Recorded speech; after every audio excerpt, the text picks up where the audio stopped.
I am really happy to be here today with Justin Wells. I met Justin through Paul Vanderklay's channel, and I was really fascinated with what he was doing. And so I wanted to bring him over here so we can talk a bit more.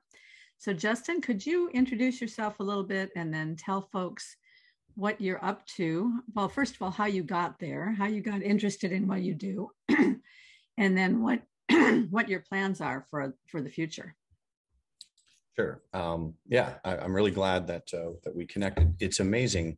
Paul Vanderklay, who I went randomly on his channel. He has he calls it Conversations with Randos.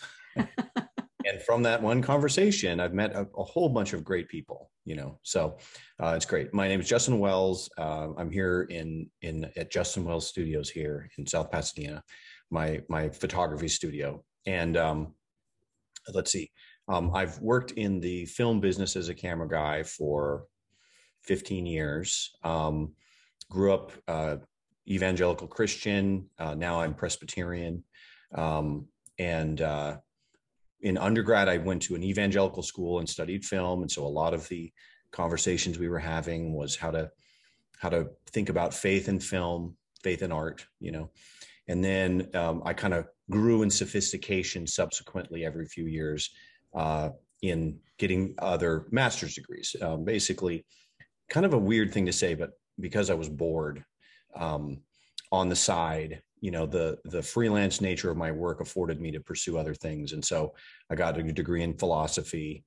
And then I went to Fuller Theological Seminary for 3 years to have conversations and study theology and art. And then I wound up getting my MFA from Art Center College of Design here in Pasadena. And I occasionally teach as an adjunct. I specialized in documentary, study of documentary at Art Center.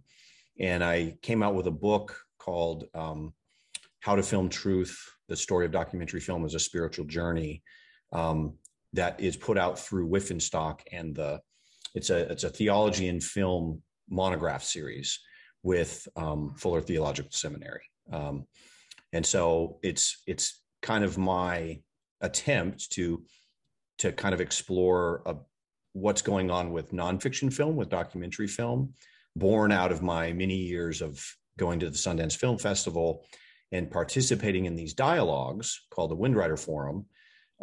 That is a dialogue between artists and people of faith. So I've always kind of been circling around that intersection of spirituality, people of faith, religion, and art. And specifically, it kind of narrowed it down from, film to documentary film, nonfiction film. And so that's kind of the little intellectual world that I occupy and write in and think about and teach. And that's me.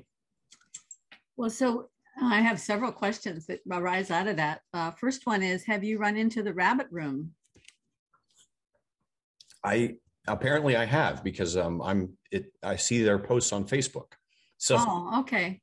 Well, I mean, I'm not sure if Andrew Peterson was the one that started it or if he's just highly involved in it, but I saw Andrew talking to somebody. I can't remember how I ran into him, but I just love his music and his way of looking at art. And the rabbit room sounds so fascinating as a place for artists to kind of gather and unite their creative endeavors. Yeah, I haven't met any of them in person, but I am familiar with at least the Facebook group that I'm a part of. Yeah. Yeah, cool. Okay, and then my next question is, because I never did really study philosophy, but I've gotten fascinated with so many aspects of it in the last 3 years, but it's like too much, combinatorially explosive. If it seems to me that when you study philosophy, you must have to study with a foundational work first and then build and build and build and build. And that way you sort of have the language to work with to understand it. But when you were studying philosophy, was there a particular philosophical school or a particular philosopher that you were drawn to? Well, it's interesting and this is the advice that I would give to anybody who wants to go study philosophy because they think it's going to be so fun and so cool. Is to really, really choose which school of thought that's the school you're gonna go to. Now in America, most graduate programs, and the one I went to was Cal State Long Beach, is analytic philosophy. And analytic philosophy is very technical. See, and I'm a bit more artistic. You have a lot of scientists on your channel, and it's like, wow, I'm super impressed by that. I don't know anything about science, and I'm not very good at math, that side of, so they say some people are literary people and some people are math and science people. I don't know if that's really true, but I'm definitely more of a literature art person. Mm-hmm. And so analytic philosophy really tries to be mathematic and scientific. And we were doing things like symbolic logic and, that sort of thing. But I discovered through at least the couple of professors we had there, what they call continental philosophy.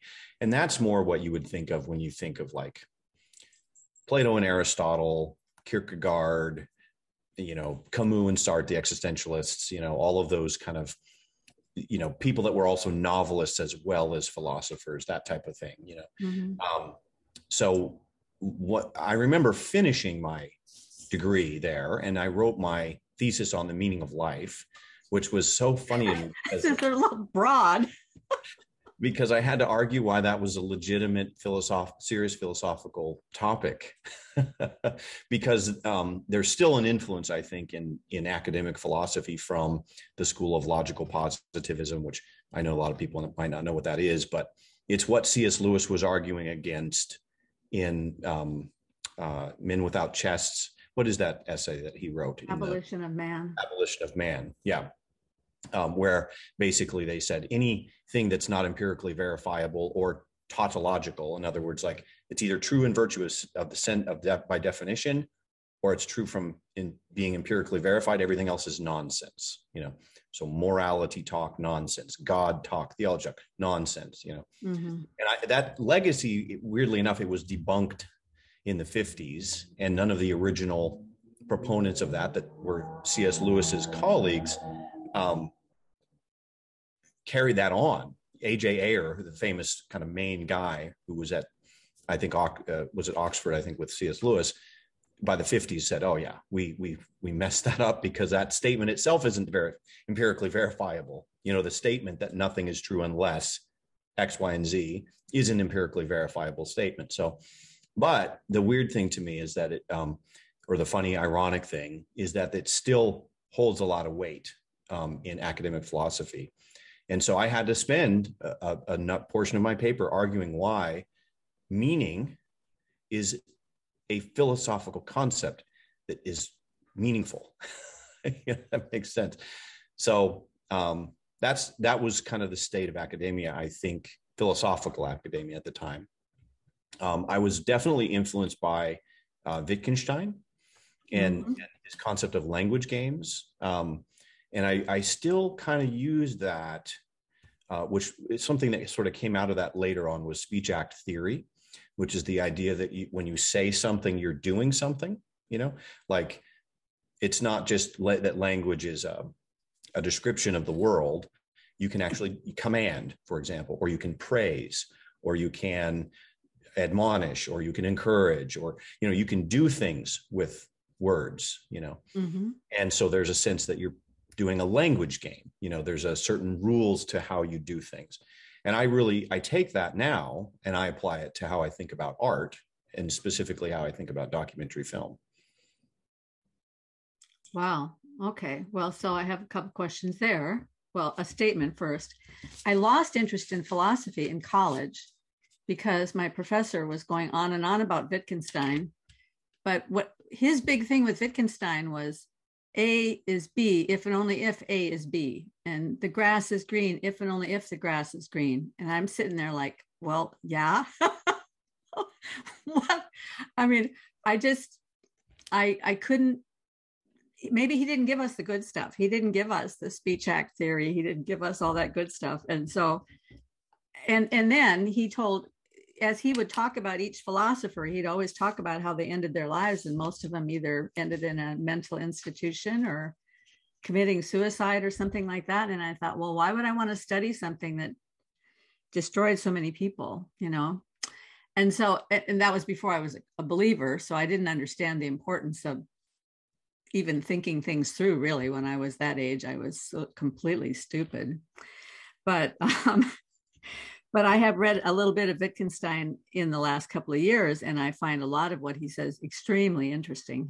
The way he looked at the world. But so when you talk about how you apply speech act theory to documentary film, that's kind of fascinating to me. Could you talk a little bit more about that? Yeah. So I think what the foundation of philosophy kind of did, even though I wouldn't say I necessarily enjoyed the direct study of it, knowing about all these people helped me subsequently. So when I went to Fuller and started studying theology, started to look at theology and art, then I started to notice that a lot of the theologians and thinkers were using concepts from philosophy. So that's why it's really useful to me. Mm-hmm. Not that I would ever want to become like a professional philosopher, but anything else I do, it kind of, a lot of times the foundations of it go back to certain philosophers, Mm-hmm. But in documentary film, the question that was always with everybody when I say I'm interested in documentary, they'll say, yeah, I'm interested in it too, but I don't know why.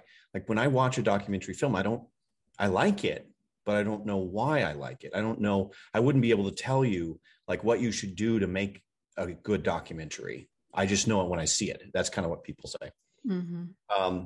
And I noticed that the documentaries at Sundance, a lot of times people try to analyze story based on the hero's journey, or based on, Aristotle's Poetics, or based on Robert McKee's story book called Story, the big fat screenwriting book that he does that everybody in Hollywood reads.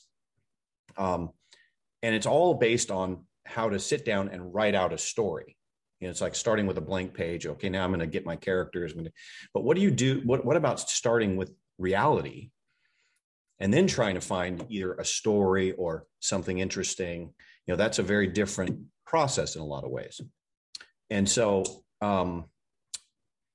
I started to notice that there were certain, I think, patterns of what the documentaries were doing as I saw them, or how they were affecting people at Sundance. So one of the ways was I noticed a lot of lament documentaries, right? So they were lamenting, they were doing something, right? So it wasn't like they were telling a story necessarily, like here's somebody who this happened. It was more like the whole thing functioned as a lament, right?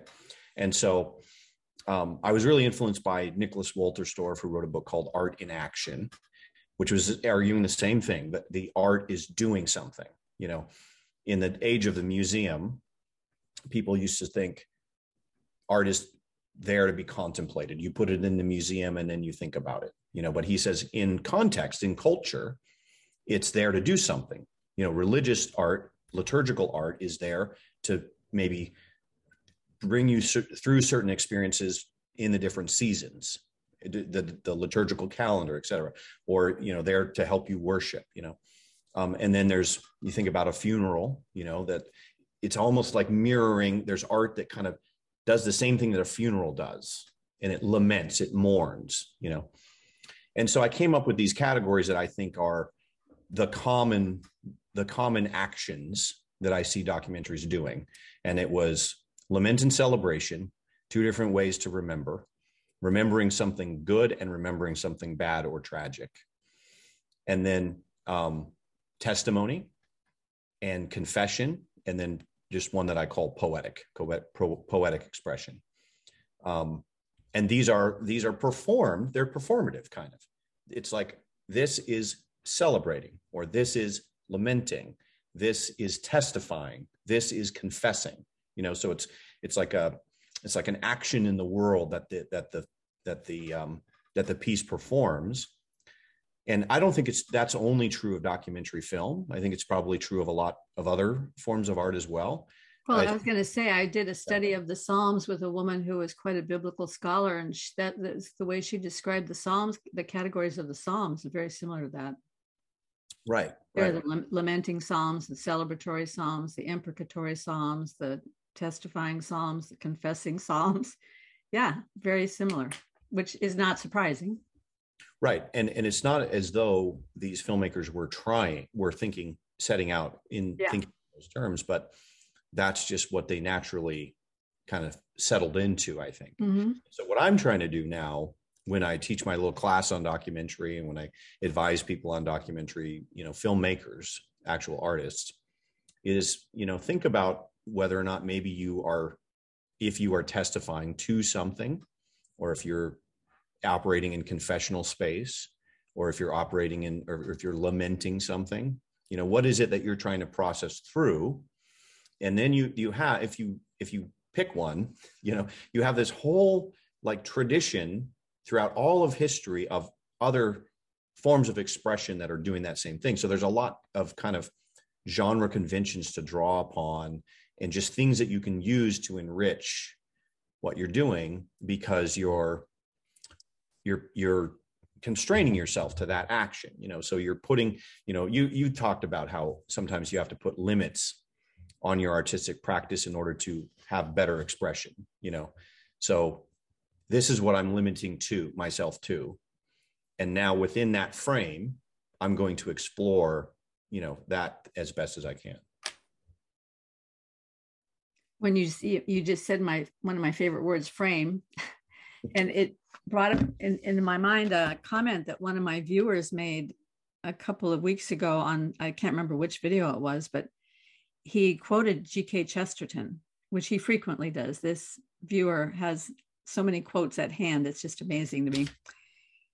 He said, "All my life I have loved edges and the boundary line that brings one thing sharply up against another. All my life I have loved frames and limits, and I will maintain that the largest wilderness looks larger seen through a window." And that, when I read that, thinking about our talk today, I thought that's got something to do with documentary, because a documentary is, you're showing people the world through a window, and you're seeing one that I can think of right offhand. Maybe it wasn't exactly a documentary. It was a dramatized documentary, Nomadland. Oh, yeah. Mm-hmm. Yeah. They're showing you a way of life through this window that all of a sudden helps you to see how everything in life is combinatorially explosive. Somebody can tell you about nomads that travel around the country and work at Amazon in the off season or whatever to make a little bit of money so they can continue to travel around the country. And it doesn't mean anything. But when you see it through the window of a film like that, and all of a sudden you're connected to all the individuals that are living that life, and you're seeing the challenges and difficulties that they're going through to get from point A to point B, it just magnifies the whole story in such a way that kind of carves out a place inside your heart to understand these people more deeply, right? So it really, it helps with, people talk about empathy a lot, but there's something, it's maybe more than empathy when you are put into someone's life like that, and you're kind of seeing the world through their eyes in a way. The frame is their perspective. mm-hmm. That's one of the main genres, formal genres in documentary film, is called point of view.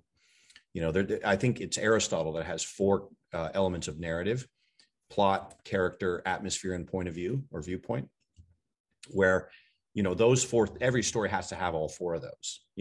Every story has a plot in some sense, even if it's super minimal. Every story has a character, obviously, or characters. Every story has a setting, and also every story has a viewpoint, Mm-hmm. And what I've found over the years is that one of those 4 will usually come to the surface of whatever story you're telling.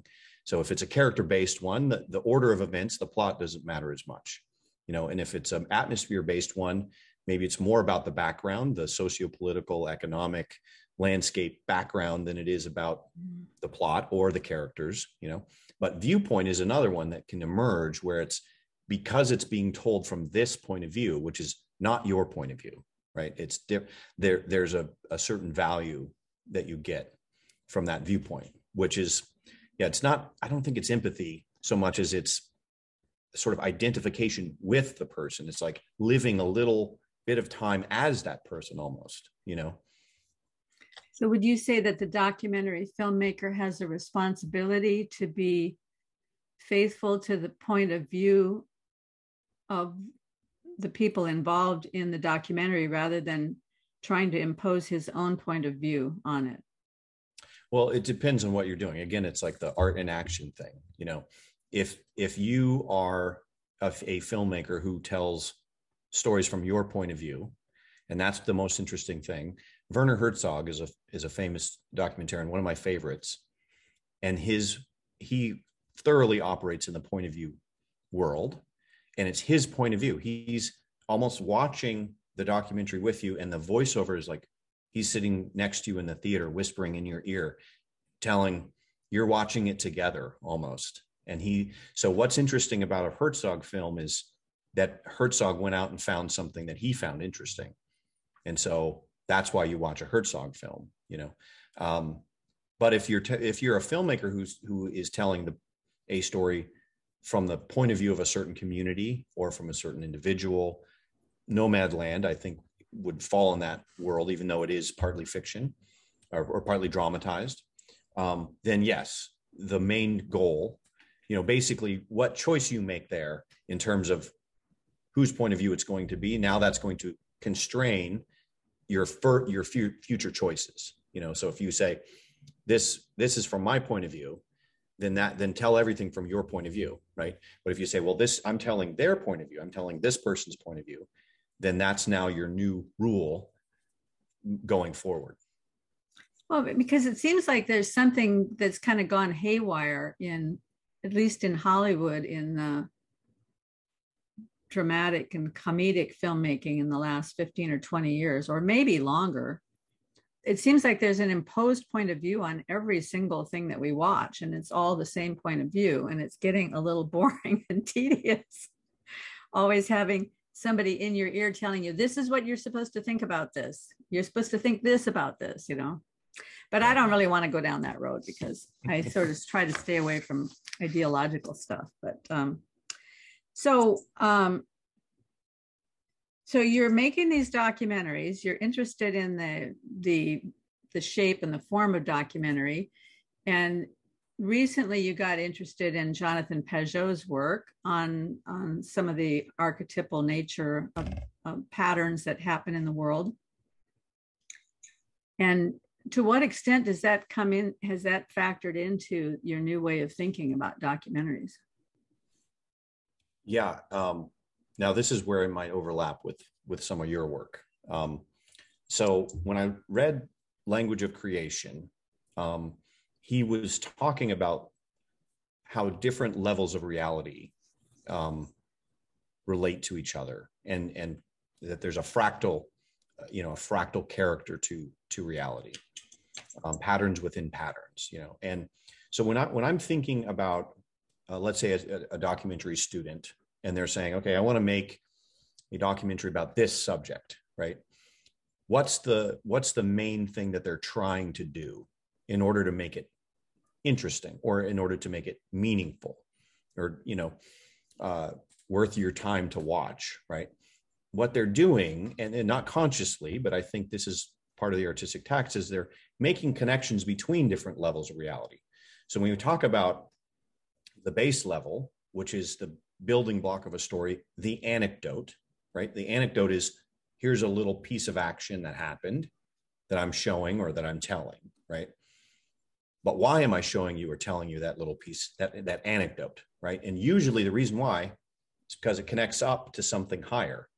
And it depends on, you can go as high as you want. You can go up only one level, or you can go up 5 levels. And the better artists, I think, go up higher. And this gets to where Werner Herzog has this concept called ecstatic truth. And I think that's kind of what he's getting at with this idea that an anecdote down here connects up to, let's say, one level up would be it represents a stereotype, right? So that's why it connects up one level, because it's similar to other instances, and those are connected together into a category. But then it can go up another level, and it can become an archetype, So now this is an even more universal thing that it's an example of, or that it's connected to, And so you can kind of, you're choosing those anecdotes with an archetype in mind, so you can kind of think of it as top down or bottom up in the way that you think about it. And everybody's process might be different, but I'm starting to suspect that is what a lot of this interpretive artistic practice, where you're looking for meaning, where you're looking for some reason why I'm showing this to you. It's because the anecdote needs to connect up. And you notice when it doesn't work, right? When someone starts telling you a story, right? And they tell you one anecdote and they tell you another anecdote and they tell you another one. And then eventually it just stops and you go, well, what was your point? Why did you tell me that? Well, what do we mean when we say, what was your point, right? What we mean, I think, is you didn't connect it up. You just left it down on the ground. These are just random isolated incidents that happened to you, but there's no reason you told me that. There's no point to it. So, I mean, does that relate at all to your idea of these elements of design, your concept of design? Well, yeah, let me give a little bit fuller answer here. When sometimes my husband will tell me a bunch of anecdotes and then he'll just sort of leave it there, like I'm supposed to figure it out, right? And I'll say, well, could you connect the dots for me, And usually if he thinks about it long enough, he can tell me what it was he was thinking. But what I think that explores is that we all have inside of us this matrix or scaffolding or something that attracts or catches or connects up everything that comes into our field of notice. Every book, song, message, every relationship with people. From the time we're little children, we're gathering all this, whether it's data or information or knowledge or wisdom or whatever it is, we're gathering it, but we do it very idiosyncratically because we each have a kind of our own framework of how things come in. And maybe it's idiosyncratic because my frame started to get built differently than yours did early on. And so new information coming in and becomes something different to me than it does to you. And so we put together this, I like to call it my experiential DNA because mine is unique, yours is unique. And things come in there and get attached. And now we keep building out this framework that is me. And I've been thinking about that for probably 25 years, how that works. And then when I started studying creativity, in the class that I took, we were learning the elements and principles of design. And it occurred to me as I was studying those, well, as I look around, I see this in everything in the world. When I look at a tree, I see all of these elements and principles in operation.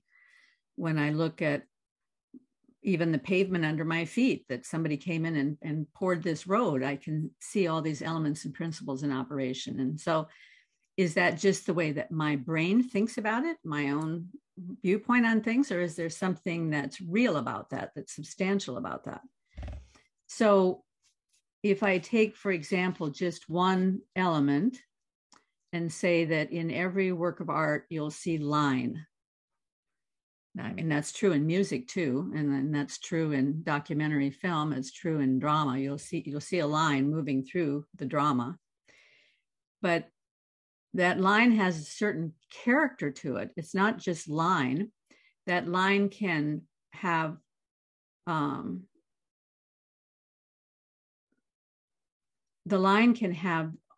can attach to all of these various principles, relate to these principles.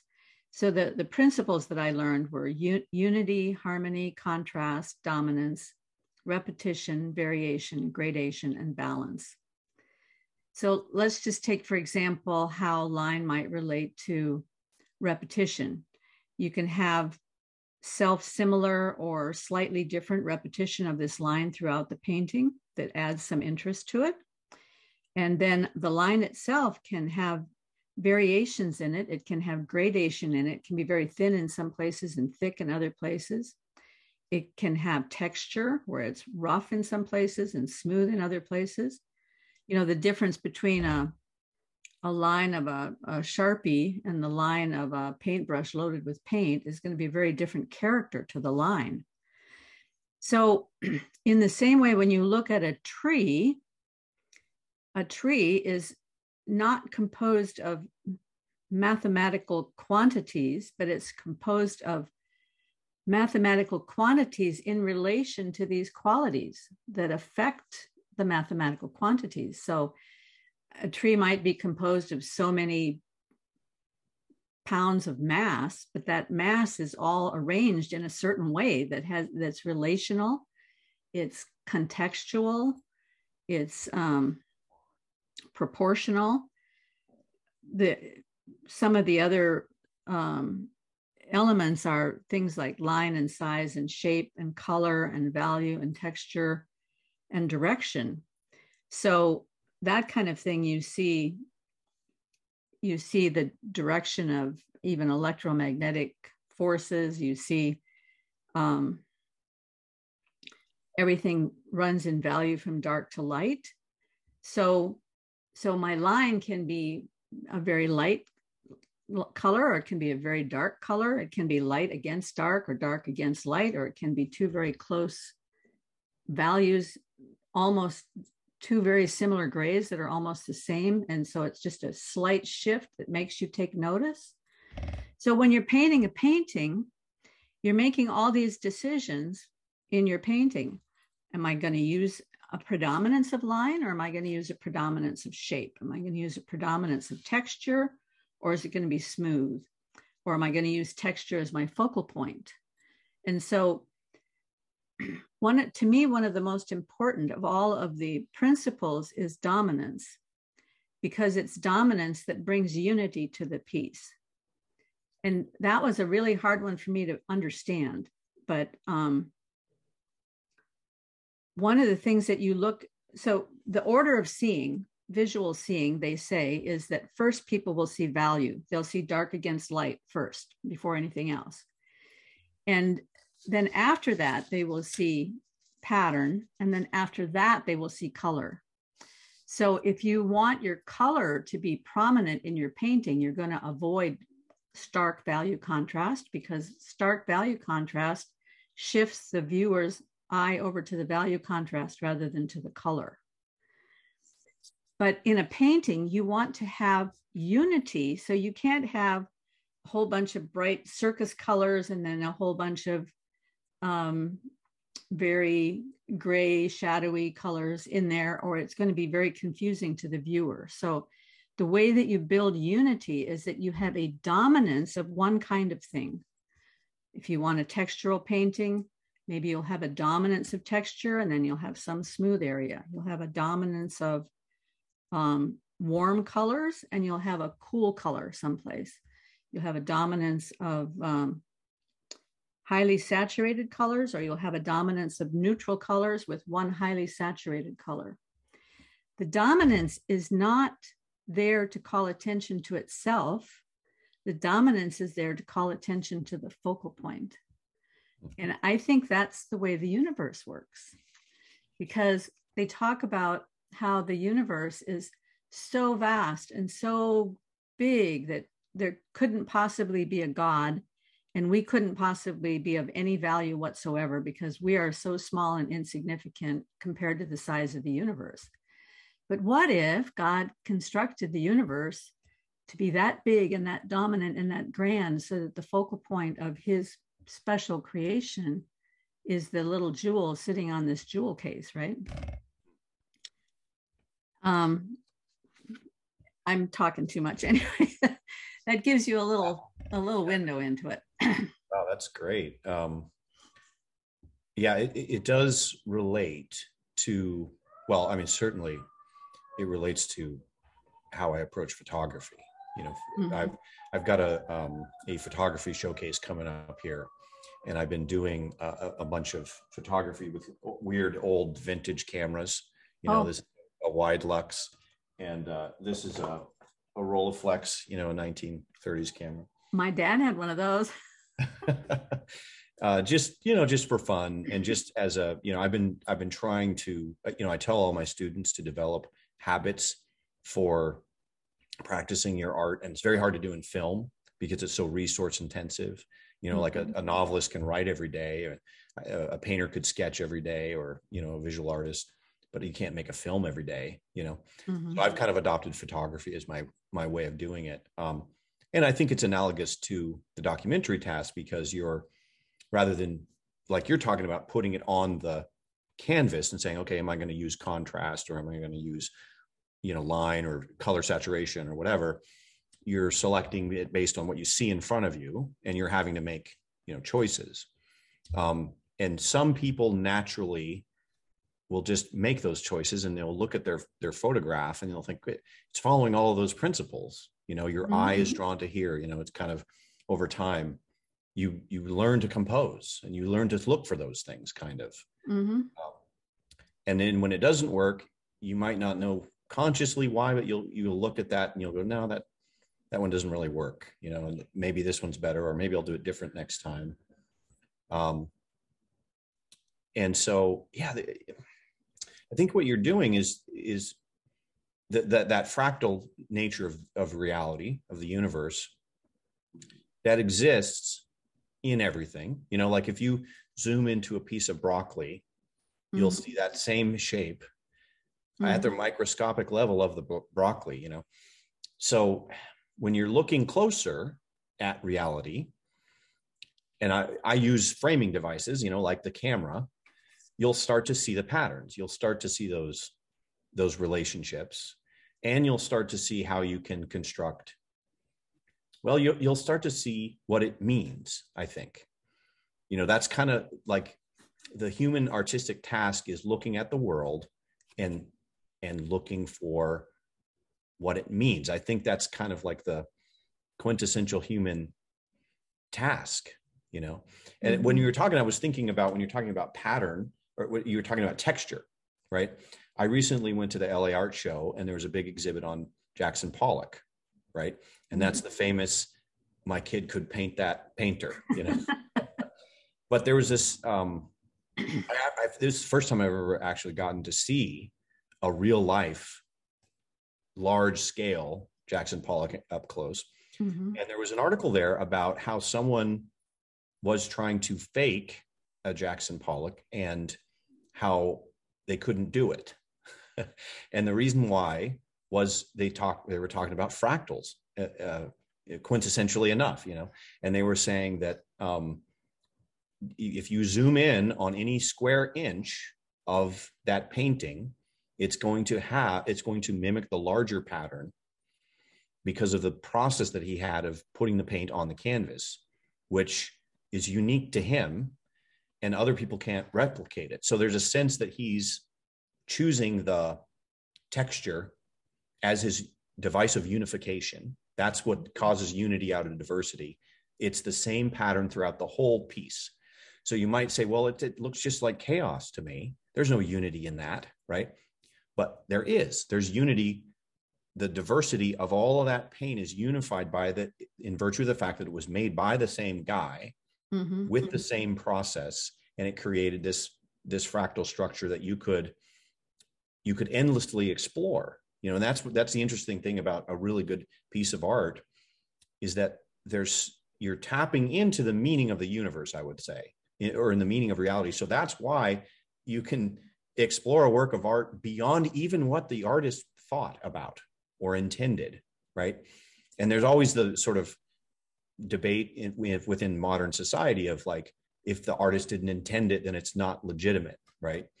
But you could say, well, maybe the artist is tapping into something that's actually bigger than them.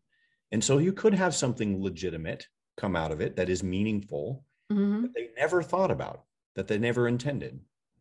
Oh, yeah, absolutely. And so when I think about the elements and principles, it isn't something that anybody ever invented, but they're things that have been observed over the millennia.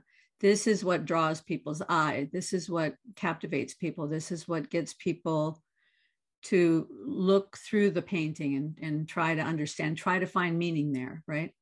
So these are things that arise out of the work of artists when they are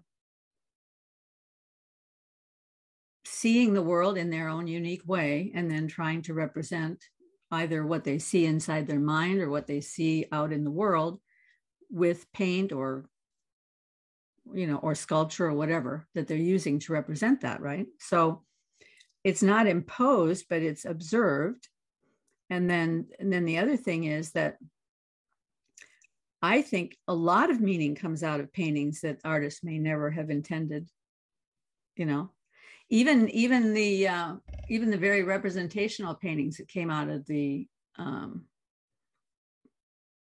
Renaissance or out of the Baroque period, or, you know, whatever period of art it is, I have seen paintings where I think maybe that was what the artist had in mind, where I've seen incredibly deep meaning in the painting, but I've never read anything that anybody ever wrote that that's what they intended. So it may be something I'm imposing onto it, or something that I see there that they didn't know they were doing. One of the ones that occurs to me immediately is the painting Feast in the House of Levi, which was a large painting by Veronese, huge, like 30 feet wide and 15 feet high. And he originally painted it to be a Last Supper because he was given a commission by a church to paint a Last Supper. And the church leaders were so angry about the painting because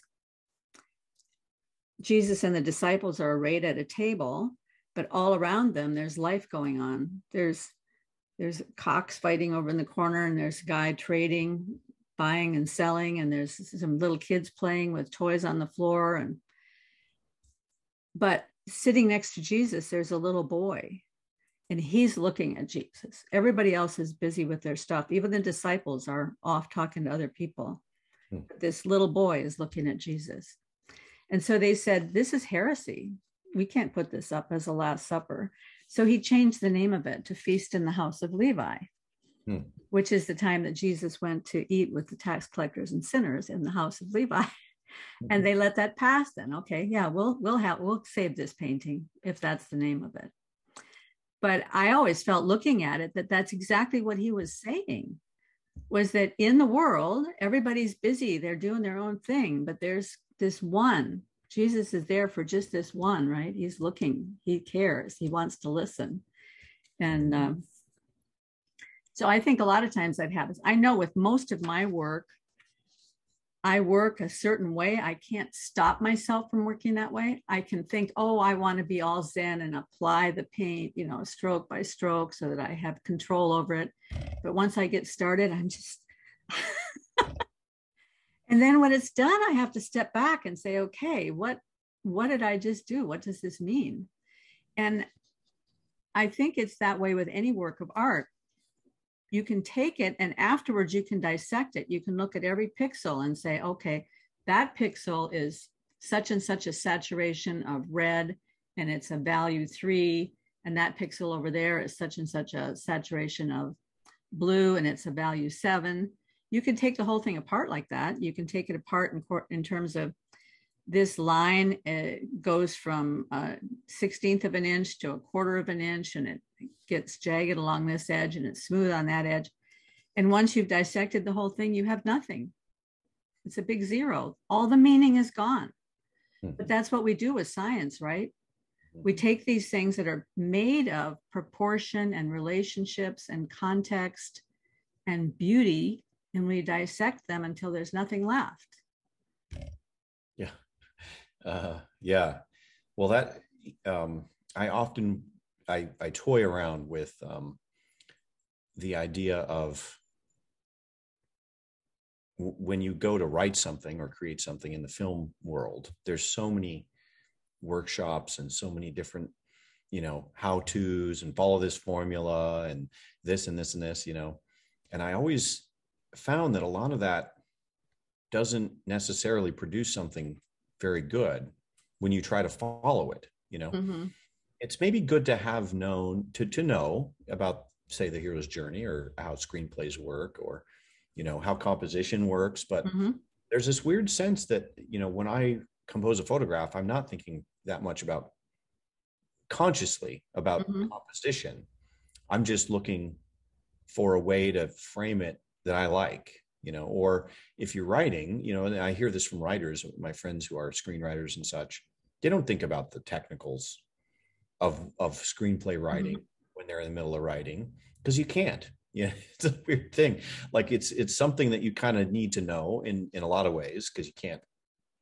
You have to know it because of the industry, et cetera. But when you're coming down to perform a creative process, if you try to follow one of those formulas, you'll end up with something that's very either derivative or static or forced or not you, or So I've come to think of it more as you have to just form a practice and think of it like an experiment. Like, I'm going to try doing this and see what happens, or I'm going to try doing this. And you usually, you get better results when you approach it that way, I think.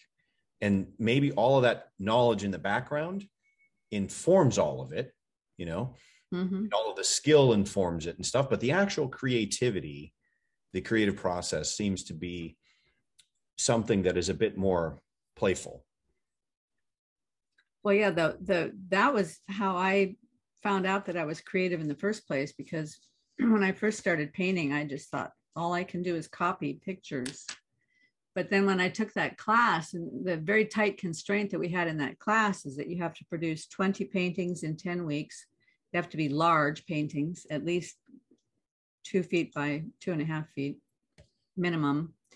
And they all have to be of the same subject, and the same subject in the same place in the rectangle.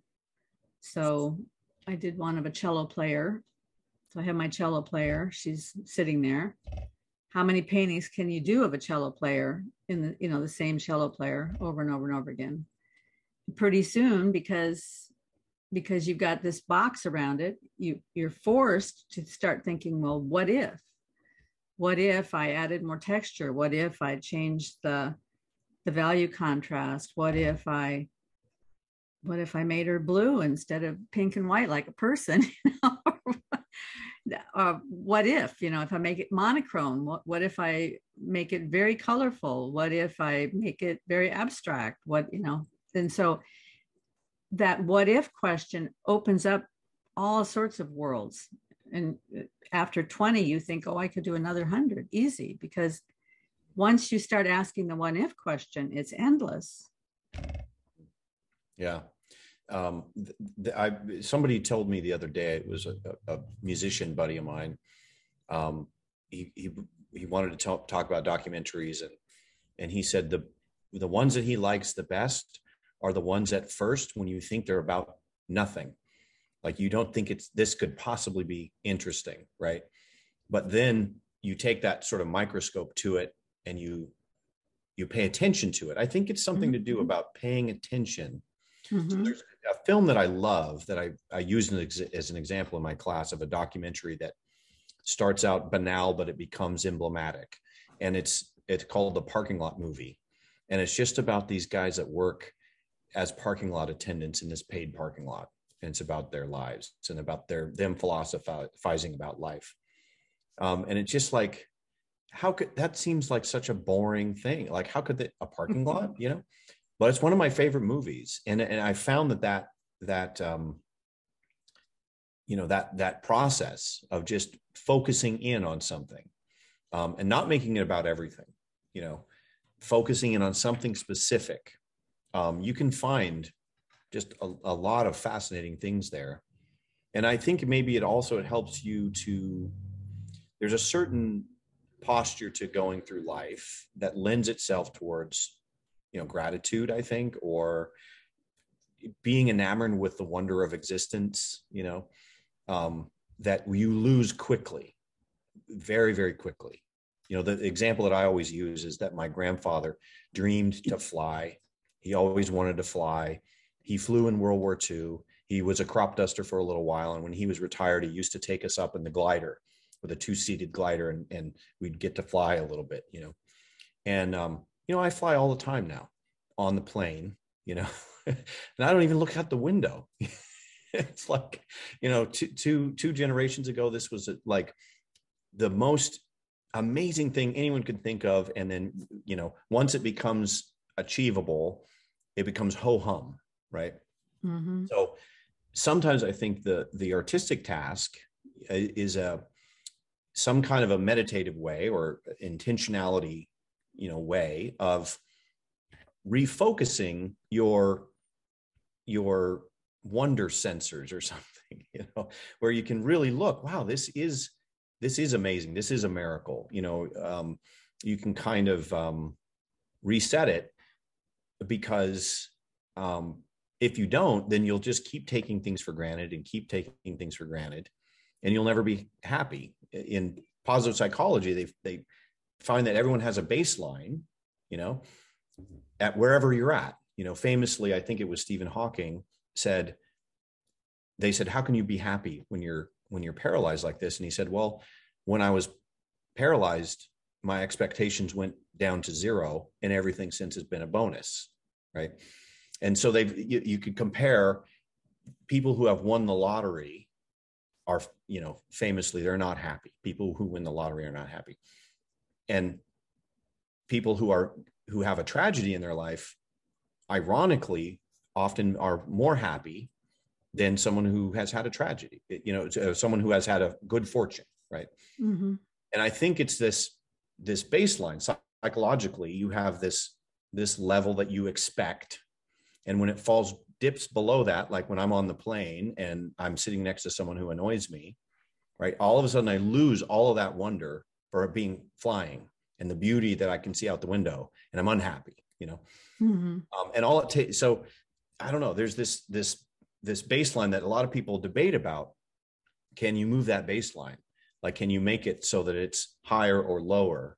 Are some people just innately only, this is what they expect, and if they get it a little bit better, they'll be happy, and a little bit less. And someone else, it's up here. They expect way up here, and if they don't get up to there, they're not happy. Or can you move it around? And I think sometimes the process of looking closely, Mm-hmm. and looking with intentionality, kind of moving, it's bound up, I think, with prayer and meditation, can actually, in some sense, move that line down for you. Well, I also think that I really like your focus on the word attention, because I think it ties up with knowing, realizing where knowing comes from. I don't know if you've ever heard of Esther Meek. She's a modern philosopher, but she's taken a lot from the work of Michael Polanyi and looked at where knowing comes from. And she's come up with her own theory that she calls covenantal epistemology. But the basic idea of it is that knowing is relational, and that everything there is that can be known is actually the gracious gift that comes to us from outside.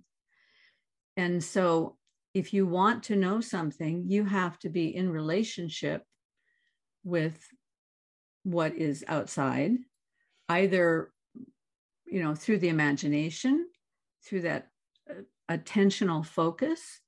If it's something practical, like learning to ride a bicycle, then you have to develop a relationship with the bicycle. And once you develop that relationship with the bicycle, the knowing how to ride becomes a very natural thing, and you never, ever forget it because you built that connection. Or learning to play the piano. You have to build a relationship with the piano, how the keys feel under your hands. And of course, you build all the skill and everything, but that skill building is part of building the relationship, part of having gratitude for what the piano can do, and then responding to what the piano does. But in the same way, knowledge can come to us of even where to look, where to put our attention. But that is like the loving hand of a gracious Father who is showing us, look here. Because in some way, our seeing curates our world. Our seeing gathers what's important. And I would guess that for a documentary filmmaker, that would be especially important, that you can look. This might be a good place for you to bring in this idea of looking down to look up, right? Where you focus in on something small and it opens your eyes up to the wider vision. Yeah, yeah, I think you're right. So Werner Herzog, again, he's the quintessential anti-Hollywood filmmaker, documentary filmmaker, and I have a part of a chapter dedicated to him in my book, because he's very interesting in that he really loves the Catholic mystics, grew up Catholic, but he's not a practicing Catholic, but he still, in his writing and everything, says he would never discount sort of spirituality, but he's always looking to try to get to the sublime, or the what he calls ecstatic truth, So he has this film school he calls the Rogue Film School, and it will just be announced once every couple years somewhere in the world.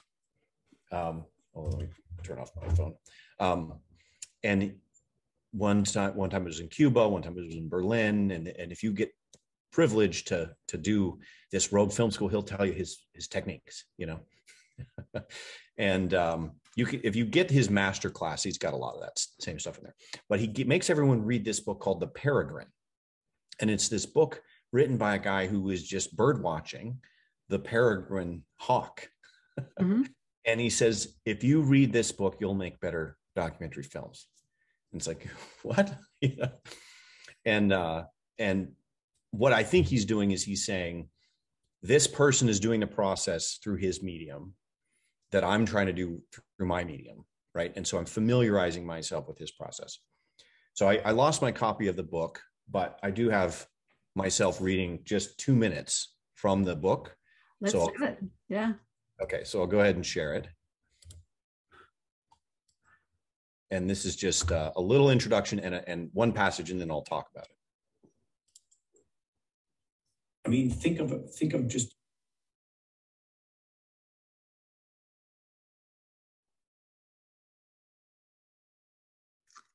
Okay, I'm not seeing or hearing anything. Are you? I know what I did. I need to do it. I need to click. Wait. Oh, you didn't hear it, huh? No. Didn't. Well, I heard a little bit and then it stopped, but there was no visual. Oh, wait. Let me just try one thing. If it doesn't work, we'll switch it. There you go. Okay. Yep, now we're there. Letting it soak in. All right. Okay, do you hear it now? Yes. So this is just a passage from here. The whole book is about he's observing the peregrine hawk, the predator hawk, sort of the king of his domain in this place where he's staying. So here's what he says. Evanescent as flame, peregrines sear across the cold sky and are gone, leaving no sign in the blue haze above. But in the lower air a wake of bird trails back, and rises upward through the white helix of the gulls. The sun shone warmer as the wind grew cold.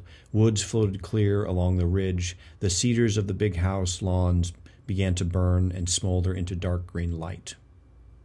At the side of the lane to the ford I found a long-tailed field mouse, feeding on a slope of grass. He was eating the grass seeds, holding the blade securely between his skinny white front paws, so small, blown over by the breath of passing cars, felted with a soft moss of green-brown fur, yet his back was hard and solid to the touch. His long, delicate ears were like hands unfolding. His huge, night-seeing eyes were opaque and dark. He was unaware of my touch, of my face a foot above him, as he bent the treetop grass down to his nibbling teeth. I was like a galaxy to him, too big to be seen. I could have picked him up, but it seemed wrong to separate him now from the surface he would never leave until he died. I gave him an acorn. He carried it up the slope in his mouth, stopped and turned it round against his teeth, flicked it round with his hands like a potter spinning. His life is eating to live, to catch up, to keep up, never getting ahead, moving always in the narrow way between a death and a death. between stoats and weeds, foxes and owls by night, between cars and kestrels and herons by day.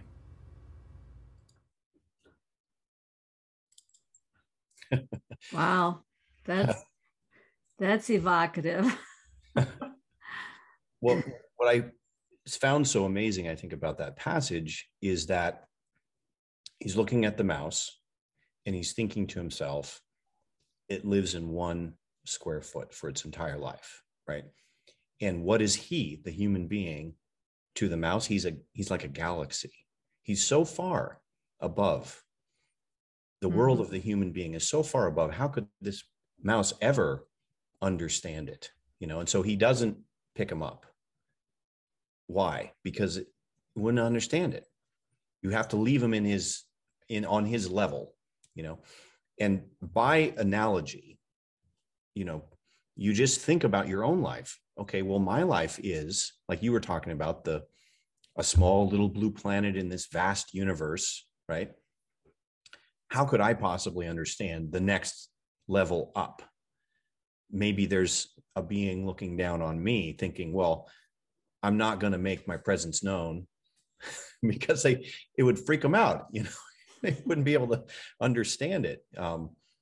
And it's like it's looking one level down in reality from this kind of, Jonathan Pageau talks about the hierarchies, it's like this level of the hierarchy down to that level of the hierarchy in terms of cognitive ability, in terms of complexity, in terms of, but there's nothing to say that there isn't a level above us that is just like the relationship between the mouse to the human.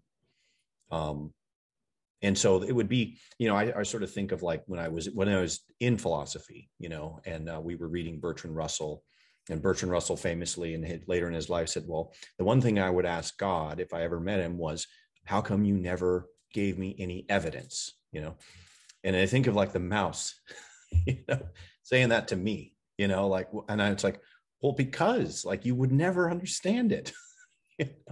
How I can't tell you about my world. Like you're only capable of what you're capable of understanding. So I don't know. I think that's the fact that for Herzog is using that as a way to inform his task as the documentarian, knowing that he always is trying to look up. He's trying to find the limits of human knowledge, the limits of existence, the ecstatic truth, the sublime, right? He's using the peregrine as a model for that, so you can look down to be able to look up.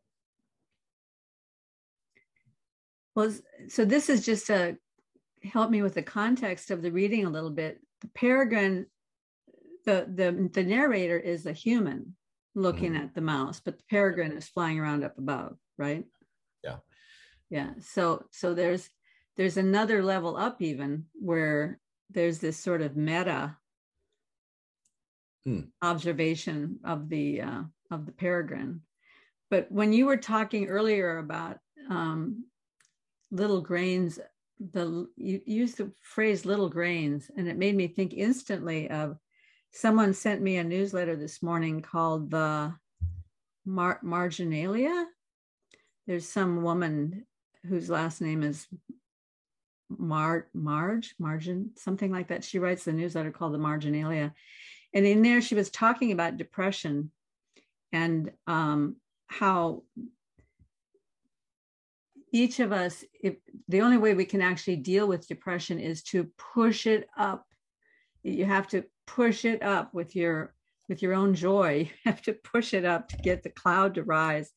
And then she quoted somebody, and I can't remember who it was that said this, but the quote was something like, even a few grains of happiness can outweigh all the scales of sorrow. And then she went on to say, we are not only in control of the happiness, we're also in control of the scale. The sorrow, we don't have any control over that sorrow, but we do control those few little grains of happiness and the scale.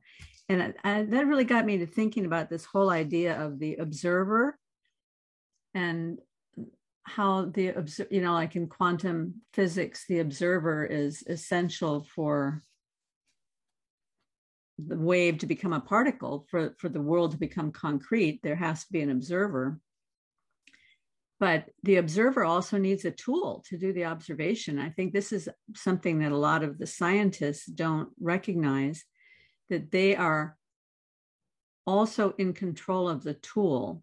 And so their own presuppositions, their own assumptions, their own biases are already built into the tool that they're using to observe.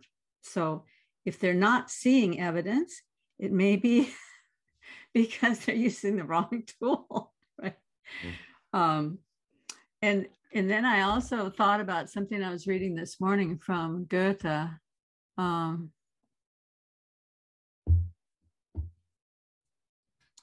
Nature speaks with herself and to us in 1,000 modes.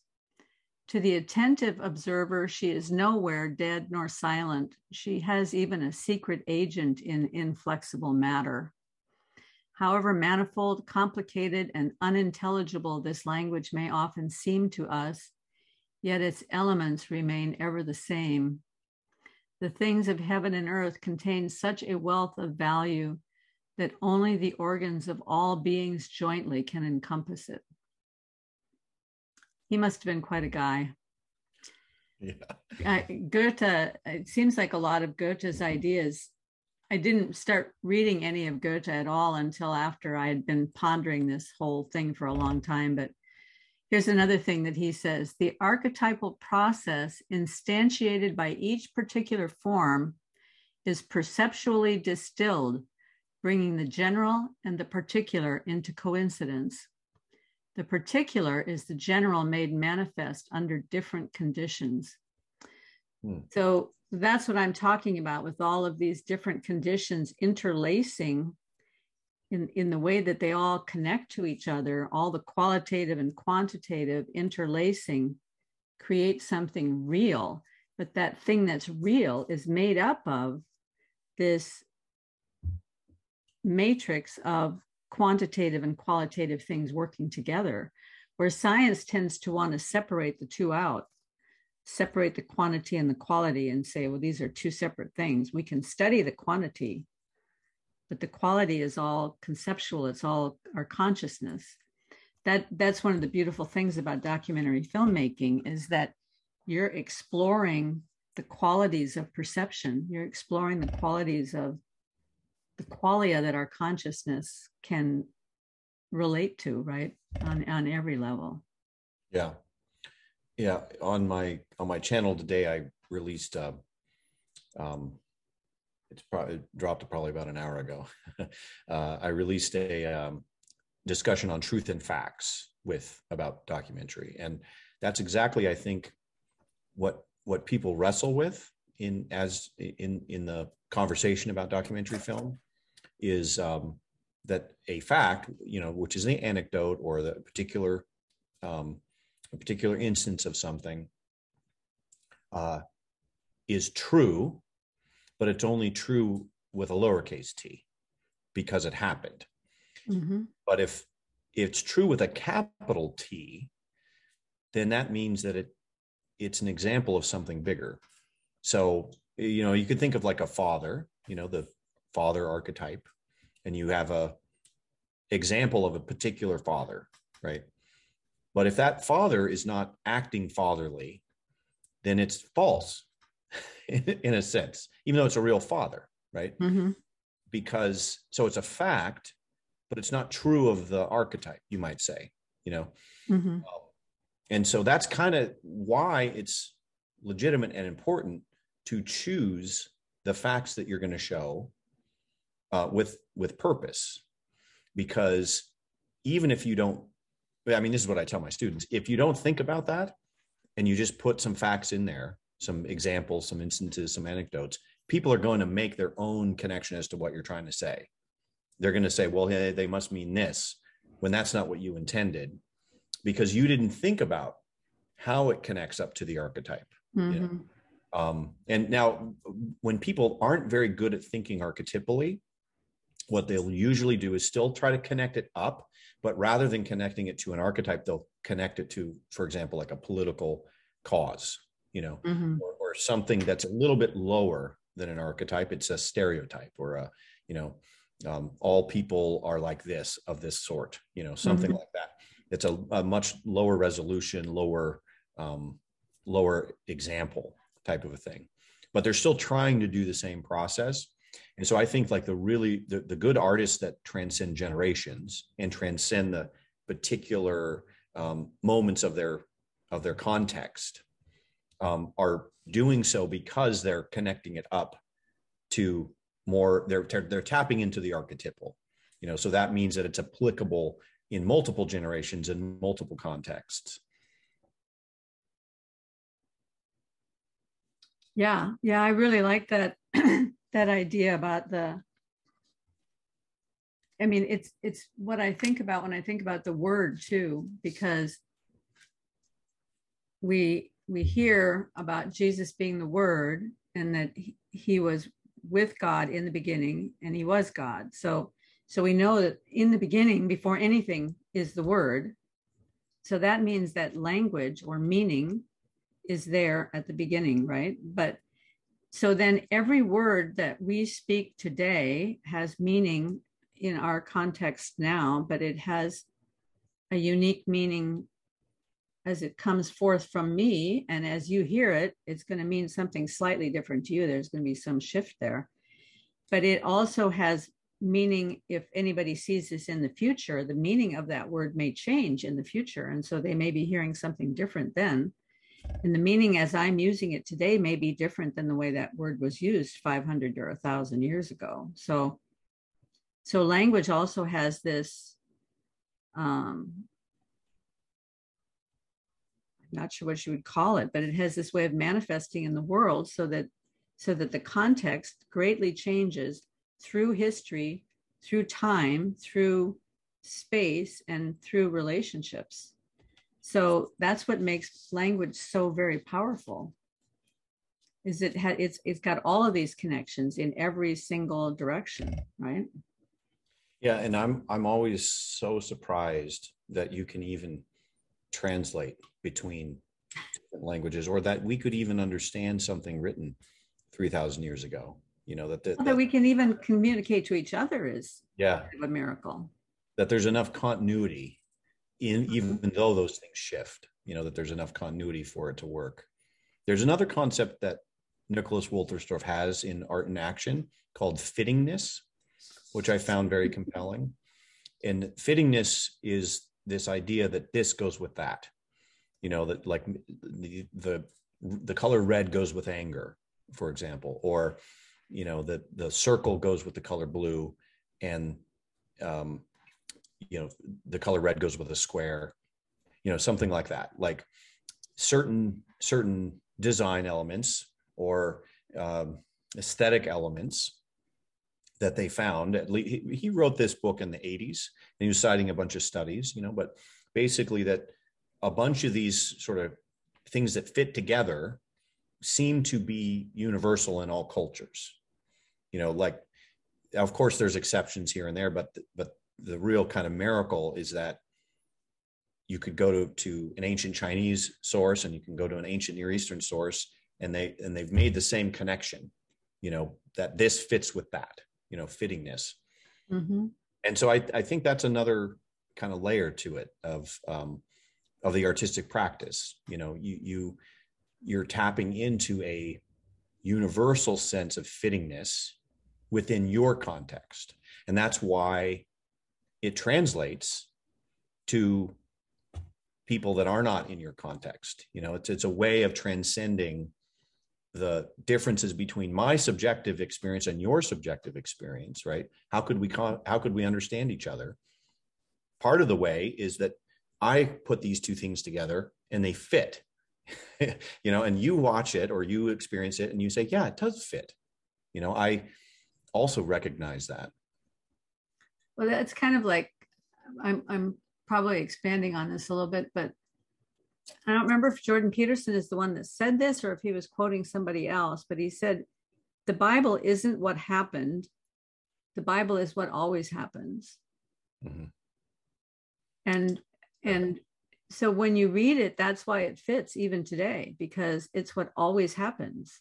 Mhm. Yes, I recognize that. I did that.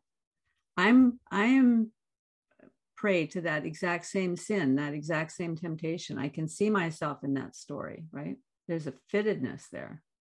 Yeah, exactly. He's been talking a lot lately about lying, right? And telling the truth. Like just, he's sort of say like, trust me, it doesn't work out when you lie.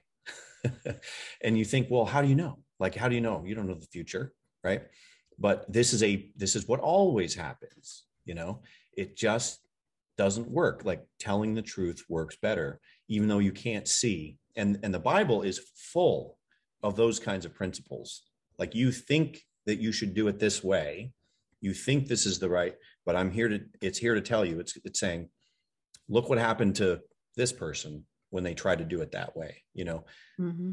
And this is not necessarily, and it extends into the future because it's a pattern that's somehow part of the grooves of creation, you know, that which includes the moral, or includes the, you know, our choices in the world. I think I have. I just read this book, Kurt Vonnegut's Mother Night, and I had it here because something you said reminded me of it in one of your earlier pieces. But the principle of it is that if you pretend to be something, you will become that thing, you know? So it's a novel about a spy who was in Nazi Germany during the war. He's an American spy, and he has to pretend to be a Nazi. And by the end of the novel, there's really nothing left of him except for a Nazi, because he's had to pretend for so long, you know? So that's this kind of idea that of, you know, same thing as Peterson is saying, is like, if you start lying, even if it's for a good cause, you know, even if it's because you think this is what I need to do, somehow circumstances work around until the point where you become the lie that you have been telling. You know, there's a biblical principle that you become like what you focus on, right? I think it's in Psalm 115, talks about creating the lie, and that if you build an idol, you will become that idol. Whatever you focus on, whatever you turn your attention to consistently. So basically, attention must be a kind of worship, right? So if we are attending to something in order to see through it, like you were talking about looking down in order to look up, then if we're attending to something in order to see more, then that's not like an idol that we're attending to. That's like an icon that we're looking through so we can see more about God and the way he's created the universe. But if we're attending to something because that's what we want, either we want to be that, or we want to take that into ourselves because that's going to make us bigger or better or stronger or richer or whatever, then we're going to become that thing that we're attending to. Right? Yeah.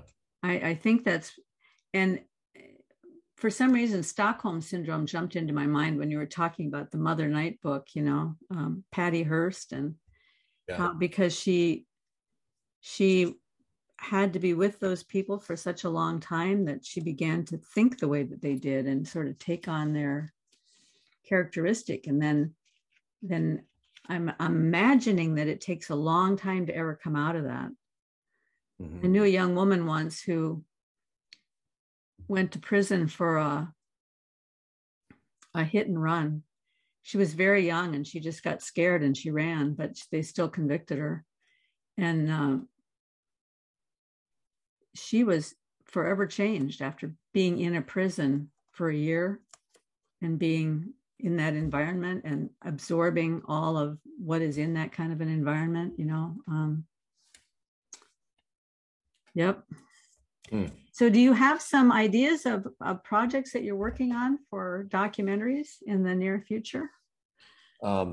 Yeah, when you go to Sundance and you watch someone's documentary, in fact, the reason I'm reading Kurt Vonnegut right now is because I saw a great documentary about Kurt Vonnegut called Unstuck in Time, and it took him 20 years to make the documentary about Kurt Vonnegut, and it kind of illustrates the principle that I've found, which is you just try things and you experiment and you make it a habit more than it is,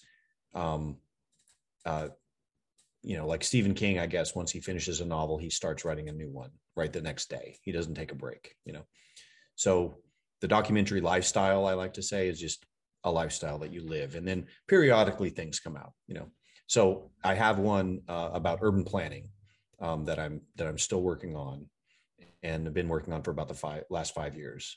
And that's kind of my project in the middle of doing, everything else. And then short term right now, of course, I've got the photography showcase that I have coming up. Does that have a particular theme? The photography? Mm-hmm. Yeah, I mean, it's just around town here, around Pasadena, with the vintage cameras, with the idea that I think it was in the Happiness Project, which is that famous class at Princeton about happiness that was turned into a podcast.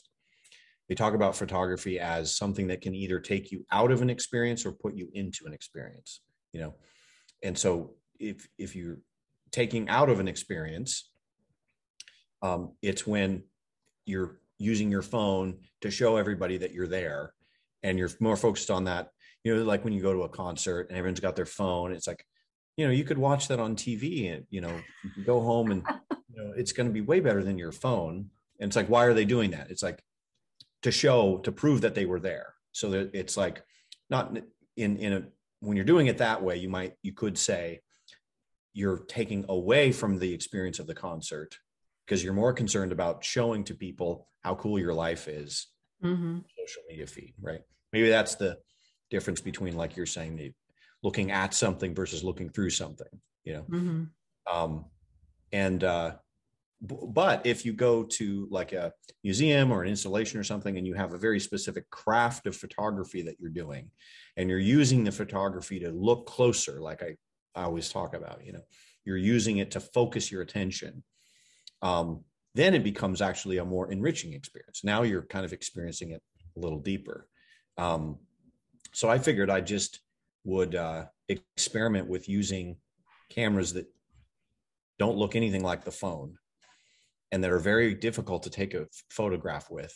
On this one, there's only 10 shots a roll, there's no meter on it, so you have to do a light reading, and then you have to get the focus, you have to flip this thing up, and then you have to get your little magnifying glass so that you can see, so you can focus it, Uh-huh. and focus it like this, and it takes forever, but the fact that it takes forever and that you have so few shots causes you to really focus on, okay, what is it that I think is the most interesting thing here in this place where I'm at, Mm-hmm. as opposed to just, I have a million hours of video footage on my phone and I'm just going to film everything, And so the photography showcase is an experiment in, what if I just use these old cameras to look closer at the world, the ordinary, everyday world around me when I go to the coffee shop or when I walk down the street,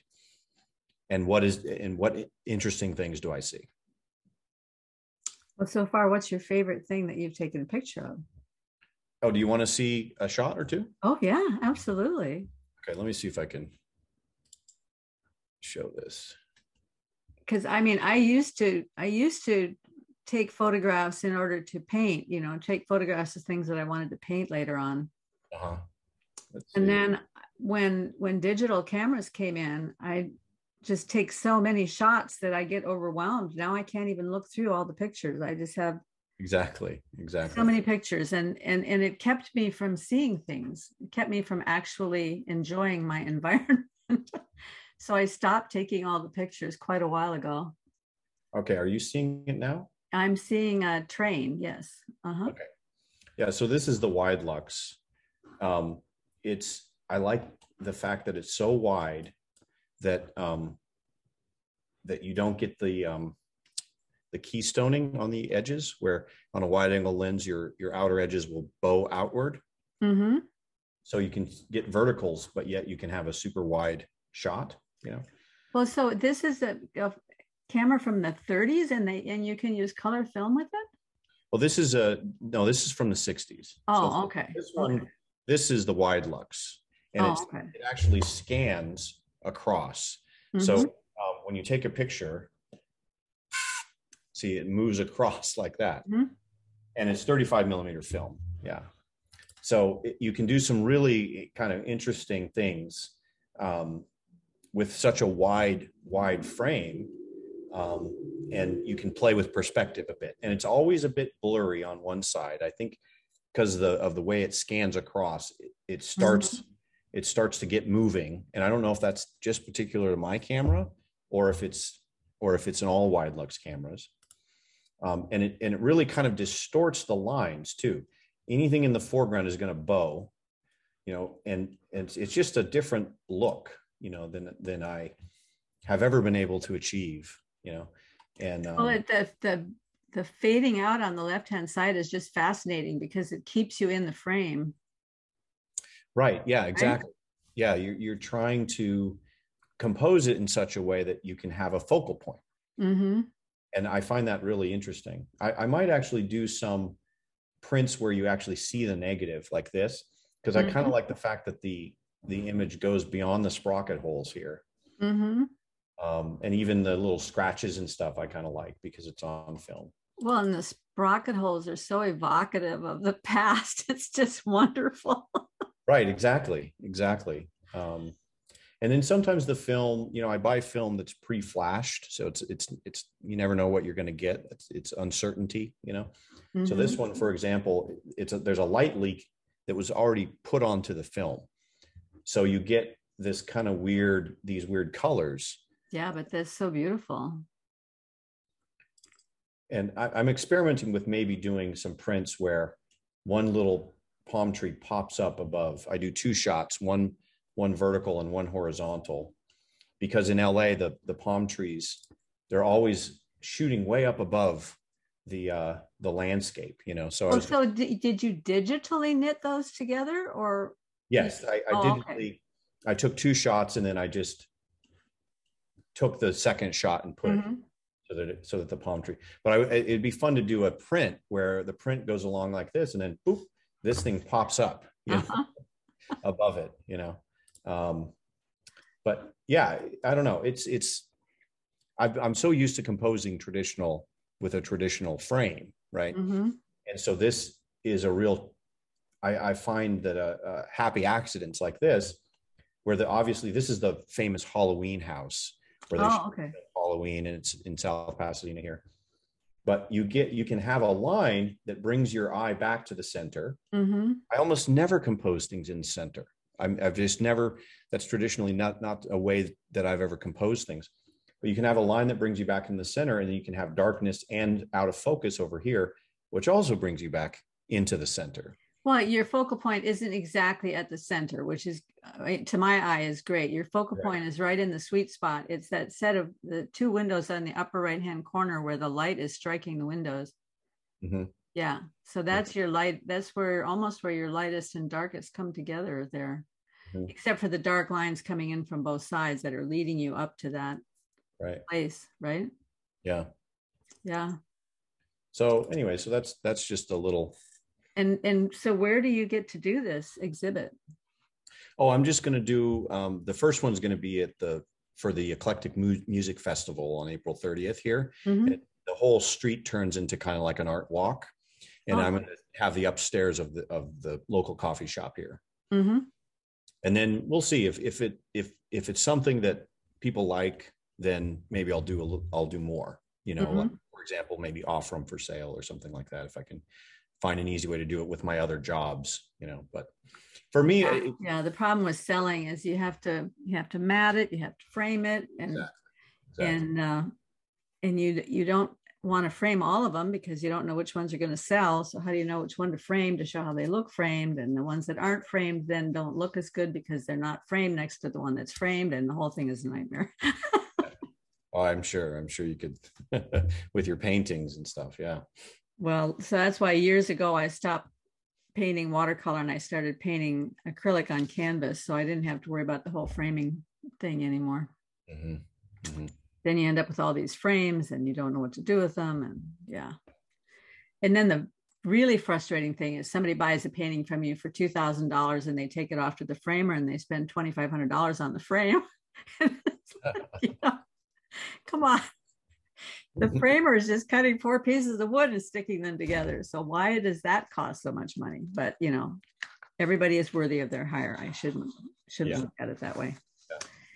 So I'm really excited about what you're doing. And I think that taking the time to break down and analyze what most documentaries are already doing and seeing how they work, I just think that's so valuable to people coming along in the future. But I'm curious. My daughter got me onto some of these documentaries where they I think they were like Netflix series where they take some famous murder case and they do like 6 episodes where they replay the whole thing and try to make it look like the guy got convicted wrongly and he's actually innocent. And now that's a documentary of a sort, but where would that fall in your category of? Well, I always thought maybe I should write something about the whodunit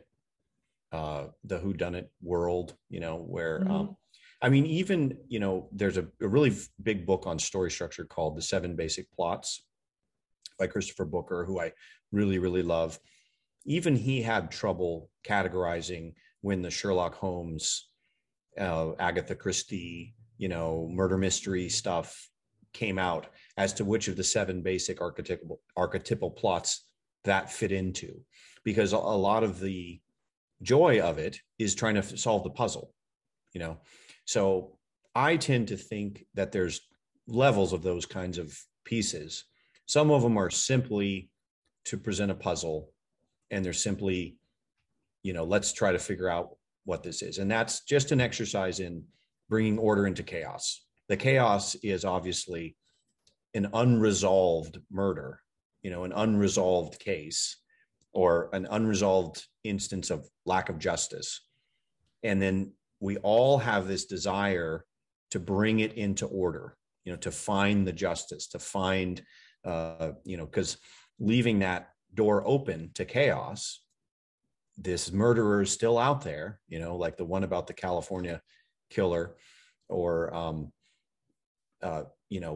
people like this are out there, Mm-hmm. People want to really, really explore, think of why, like the more you study something, the more you're bringing it into the realm of familiarity. Like if you're afraid of spiders and you study spiders, you'll be less afraid because you'll know the difference between the poisonous ones and the not poisonous ones, for example. So I think that's partly what's going on, is this desire to create habitable order out of chaos. And the whole thing is like a communal exercise in that, and the ones that are done well are really doing that. It's more than just the puzzle. There's also character involved, maybe certain principles involved, higher principles. But then there's just the sensational ones that for Netflix are a quick buck, where it's just, let's just show some gruesome things and scare everybody and then get them to try to solve the crime, So it depends, I think, on what the quality of it is, obviously. Yeah. But I think that's what's going on, and it doesn't fit into, it's not celebration, lament, confession. It could be in confessional space a little bit, Mm-hmm. But it's kind of the same, the in novels that are enjoyable, and there are the whole, once you know who did it, when you read it, an Agatha Christie novel or something like that, or a Sherlock Holmes novel, it's the value of it's gone. It's not like you'd necessarily reread something where the whole point of it is, it's like watching a sports game rewatching it when you already know who wins. You know, it's like the joy is discovering who it was or what the solving the puzzle. Well, my favorite mystery writer was Rex Stout. Mm-hmm. He wrote the Nero Wolfe mysteries. And for whatever reason, I've been able to reread those numerous times, and I could never remember who did it until I get to the end of it again.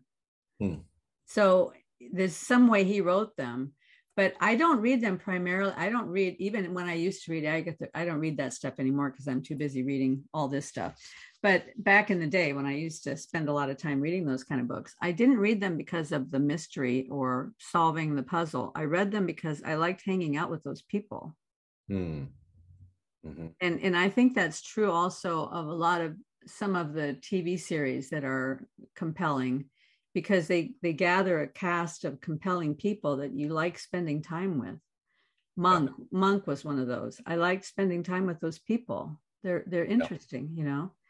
And I think there's this desire in every heart to have that kind of community that they can hang out with, and not everybody gets that, you know. Mm-hmm. Especially in our world today with all the hurry and flurry and busy, and then the isolation of the last 2 years. There's probably a real heart's longing for having some people to hang out with that are a lot of fun. Yeah, just the familiarity, and that's the plot, character, atmosphere, and point of view. Those four of the narrative. Character is the main thing. You know, it really shows. Like a mystery could have a plot, but maybe the plot is in the background. That's just the mechanism for framing the characters. It could be, you could say.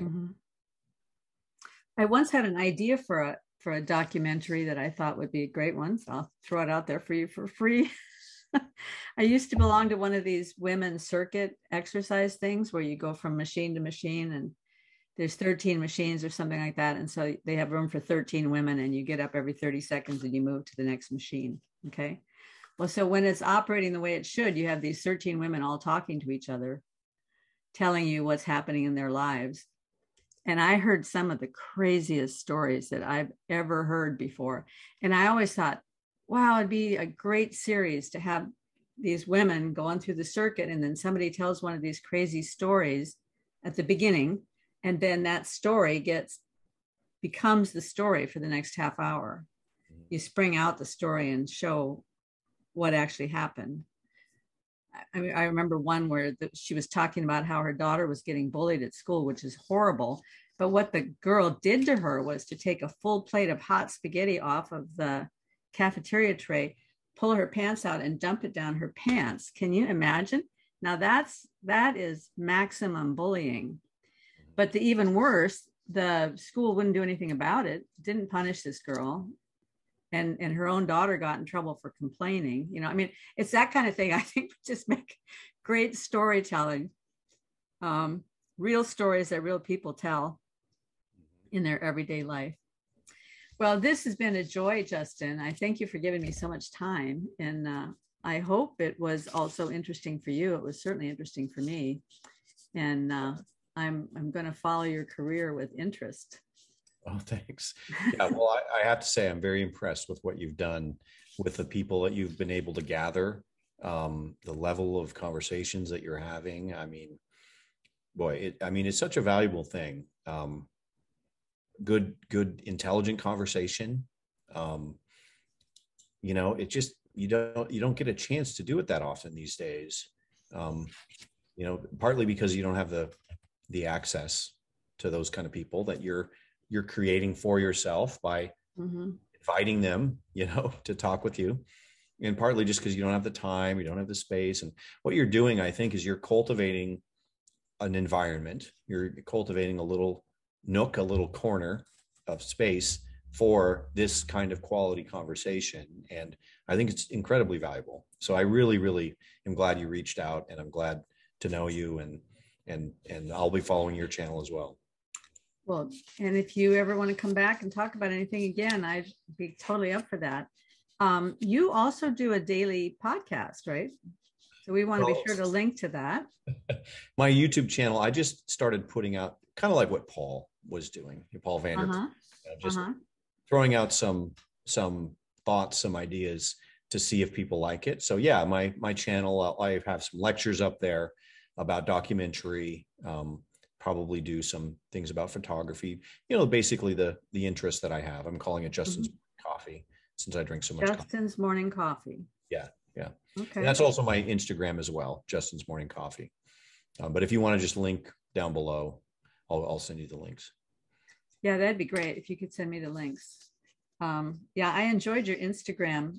Every day there's another beautiful photograph of a cup of coffee, because that's how I start every day too. So I've been doing that for like 10 years, taking wow. photographs of my coffee.